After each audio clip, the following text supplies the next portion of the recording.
ada dua persoalan status tentang perempuan, istri yang menaati suami. Kemudian yang kedua tentang hukum salat berjamaah bagi perempuan, khususnya di masjid, seperti pertanyaan yang telah disampaikan. Yang pertama tadi telah kita uraikan dalam Al-Quran surah keempat An-Nisa ayat 34, bahwa ciri perempuan istri yang salihah diantaranya punya sifat qanitat, taat kepada Allah, ya, dengan cara menaati suami pada hal yang dipandang baik oleh Allah Subhanahu wa taala.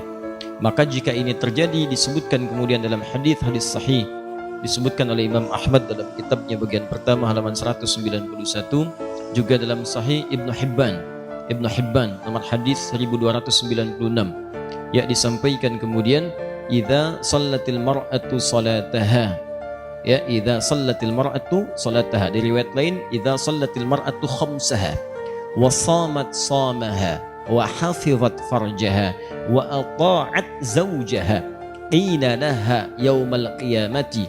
Di riwayat lain tanpa yaumal qiyamah, qila laha udkhulil jannata min haitsu syi'ti. Di riwayat lain udkhulil jannata haitsu syi'ti. Baik, jika ada seorang istri, seorang perempuan, kemudian mengerjakan 4 hal dalam hidupnya. Yang pertama, dia menunaikan sholat fardu saja yang 5. Tidak pernah sholat sunnah selama hidupnya. Fardu 5 waktu. Ya, rumusnya 24, 4, 3, 4. 2 subuh, 4 zuhur, 4 asar, 3 maghrib, 4 isya. 17 rakaat. Kemudian wasamat somaha, dia hanya menunaikan puasa Ramadan saja selama hidupnya, dari baligh sampai dengan menikah, sampai wafat Ramadan. Tidak pernah puasa sunnah, Senin tidak, Kamis tidak, Ayyamul Bid tidak, puasa Daud juga tidak. Tapi kemudian wahafizat farjaha, dia menjaga kehormatan dirinya, tidak selingkuh, jaga diri, jaga kehormatan rumah tangga. Kemudian wa ata'at zaujaha, ini yang istimewa, dia menaati suaminya, taat pada suaminya pada segala hal yang baik-baik. Yang tadi saya sampaikan, diminta berjilbab, jilbab, minta ta'lim, minta baca Quran, minta belajar, dia belajar. Nah, jika ada yang seperti ini, walaupun cukup fardu salatnya saja, puasanya wajib saja, tapi dia menjaga kehormatan dirinya, kemudian dia taat pada suaminya pada yang baik-baik, qila laha yaumal qiyamati udkhulil jannata haitsu syi'ti. Maka di hari kiamat nanti dalam hisab, Allah langsung menyampaikan kepadanya, kamu udah cepat masuk surga saja dari pintu mana saja yang kamu inginkan.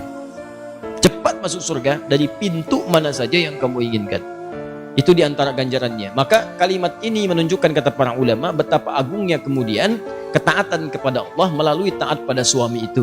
Sampai-sampai dalam riwayat Abu Daud nomor hadis 2140, itu Nabi SAW pernah menyampaikan, lau kuntu amiran an yasjuda, jika aku diperbolehkan oleh Allah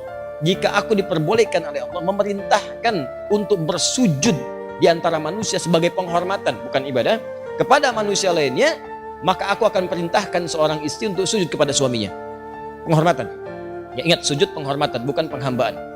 Kenapa demikian? Ini pentingnya seorang suami bagi laki-laki. Nanti edisi lain kita bahas, kalau ada pertanyaan tentang pentingnya istri bagi suami, kita bahas juga. Karena pertanyaannya terkait dengan suami. Bapak ibu sekalian, khususnya para akhwat, para istri, para ibu, bertakwalah kepada Allah. Suami itu tugasnya berat. Berat sekali. Karena dia setelah akad diucapkan, disebut dengan mitsaqan ghalidha, perjanjian yang tidak mudah, itu langsung menanggung tugas 2 orang tua istri sekaligus. Langsung ditanggung itu. Coba Anda bayangkan, bapak perempuan ini biasa memberikan nafkah, merawatnya, melindunginya.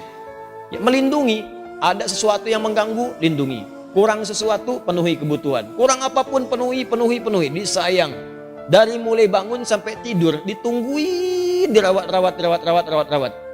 Ketika akan diucapkan, ini berpindah kemudian kepada suami. Ya, semua makna ini disebut dengan qawwam namanya. Qawwam bentuk sifat mubalaghah atau superlatif dari kata qaimun, qawamun. Anda bayangkan, qaimun itu tegak, berdiri sempurna. Kalau kesempurnaan itu dijaga supaya nggak bengkok, jaga tegak, itu namanya qawwam.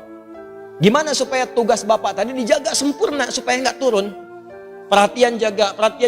Makanya seringkali saya sampaikan, termasuk saya mencoba mempraktikkan, kita sering mendoakan. Ya, pada istri itu juga hati-hati. Kalau Anda mau marah berkata-kata kasar, ingatlah dia anak perempuan dari seorang ayah. Dia adik perempuan dari seorang kakak, kakak perempuan dari seorang adik, dia ibu dari anak-anaknya. Kalau adik antum yang perempuan dibegitukan, bagaimana perasaan dia? Kalau ibu antum dimaki oleh antum sendiri, bagaimana perasaan ibu antum? Jadi kalau antum mau maki-maki istri, tolong ingat-ingat dulu dia perempuan, ibu antum pun perempuan. Bayangkan antum memaki perempuan. Rasakan dulu seperti itu.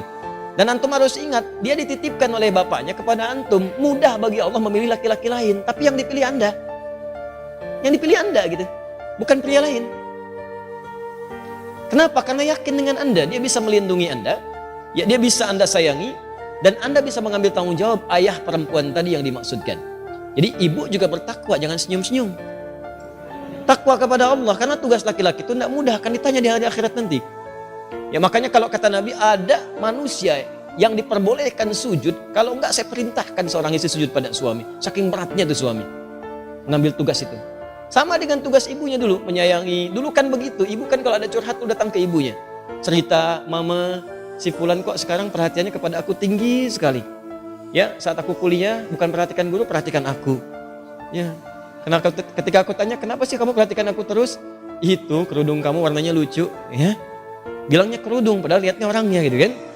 Ya, lihat, kan. Sampai dia berkata, aku menyayangimu. Terus aku katakan kepadanya, gombal. Kalau kamu sayang, tuliskan namaku di buku nikah kita. Tuliskan namaku di buku nikah kita. Besoknya datang ke rumah melamar. Berani-beraninya gitu kan. Begitu datang mengambil tugas ibunya. Kan curhatnya kepada suami, cerita pada suami. Bahkan suami pulang kantor langsung curhat, tuh kan. Ada yang belum pulang ditelepon curhat juga. Anda bayangkan, belum beres tugas, lagi capek-capeknya gitu kan, ngerjain. Papa di ujung telepon sana curhat. Dengerin, itu kan gak mudah. Maka dari itu, bertakwalah kepada Allah Subhanahu wa Ta'ala untuk punya sifat saling menjaga. Memang tidak mudah, ustadz juga sama. Sama aja, apa dikira jadi ustadz bebas dari seperti itu? Tidak. Makanya jarang ada ustadz ceramah bawa istrinya, sangat jarang sekali. Jarang. Ini live ya. Nanti di rumah insya Allah. Nah, jelas ya? Pahamnya. Jadi dari situ, kita menjaga di sini, jaga jangan sampai tugas istri kemudian mohon maaf bertentangan dengan suami, suami pun berlebihan kepada istri. Ada keseimbangan. Nanti kalau ada pertanyaan khusus saya jawab juga bagaimana perempuan kemudian dimuliakan oleh suaminya. Nah, terkait dengan salat berjamaah ini, maka sebelum masuk ke sana saya sampaikan jika ada perintah-perintah suami yang tidak bertentangan dengan hukum Allah, taati. Surga, Bu. Ibu cari surga sampai keluar rumah, Allah kirimkan ke dalam rumah. Kenapa nyari keluar? Kenapa nyari keluar? Seorang ibu itu surganya banyak di rumah. Merawat anaknya, menyiapkan kebaikan-kebaikannya. Bu ya, ini saya kasih pesan nih. Ini di hadis Muslim nih. Datang perempuan Ansor kepada Nabi SAW. Kemudian mengadu, ya Rasulullah enaknya jadi laki-laki. Enaknya jadi laki-laki. Salat berjamaah bisa kapan saja. Haji bisa tanpa mahram. Tanpa mahram. Kemudian juga bisa berjihad. Kata Nabi, katakan pada teman-temanmu di sana. Katakan pada teman-temanmu di sana. Kaget perempuan ini. Ketahuan oleh Nabi, rupanya perempuan ini diskusi dengan teman-temannya. Membahas tentang laki-laki. Ditunjuklah orang ini sebagai perwakilan kepada Nabi. Coba kamu perwakilan nih, juru bicara kita. Sampaikan pada Nabi. Kata Nabi, sampaikan pada teman-temanmu di sana. Apa yang dilakukan laki-laki di luar rumah. Maksudnya para suami. Jika istrinya ridha dan membantu menyiapkannya bima makna. Maka dia mendapatkan pahala yang sama dengan suaminya tanpa dikurangi sedikit pun. Anda bayangkan. Suami umrah. Uang hanya cukup untuk satu orang, dipilih suami berangkat, istri ridha, disiapkan perbekalannya. Pak, doakan kita di sana ya, supaya keluarga bisa berangkat. Ini perlengkapan Bapak semuanya, berangkat sempurna, Anda ridha di rumah. Begitu Anda siapkan, jaga rumah tangga, jaga anak-anak, itu suami berhasil umrahnya, diterima oleh Allah. Maka istri pun mendapatkan pahala yang sama tanpa dikurangi sedikit. Kurang apa lagi coba? Ibu pilih mana? Kerja belum dapat gaji, atau enggak kerja dapat gaji?